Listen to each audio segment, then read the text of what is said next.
Entonces lo nuestro pasa mucho por ese buen día, por ese trato que nos damos, por esa bendición que todavía los hijos le pidan a los padres. Exactamente, y decirle, la bendición puede decir buenas palabras. Eso significa bendición. Claro, porque no necesariamente tiene una connotación solo religiosa.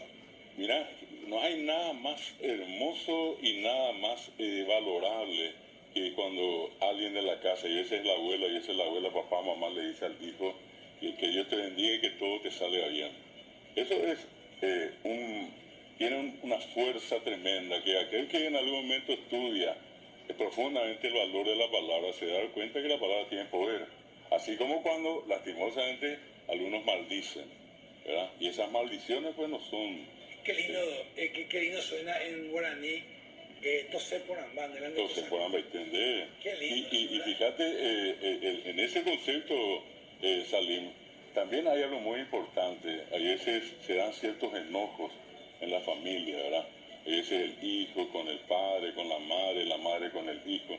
Y yo suelo decir siempre que los enojos nunca tienen que ser largos, tienen que ser cortos, ¿verdad? Como que nos damos la vuelta y un abrazo va a sellar otra vez. O sea, que es normal, profe, antes de ainda, o sea... ¿Qué falta? Normal. Forma parte de algo que antropológicamente, filosóficamente, yo creo que cualquiera sabe, ¿verdad? Que es el concepto no de la imperfección, o de la perfección en el extremo, sino que de la perfectibilidad. Somos perfectibles. Y allí ya fue, ya vaina. Podemos ir mejorando. Claro, y un día meter la pata y te das cuenta y volver otra vez. Ahora sí, por allí te gustó lo malo, te quedaste allí. Y eso no es precisamente lo más grato o lo más bueno para un ser humano. Vinimos todos para ser felices en primer lugar y para vivir dentro de todo lo que podamos vivir bien. Todos nos merecemos una vida digna y una vida justa.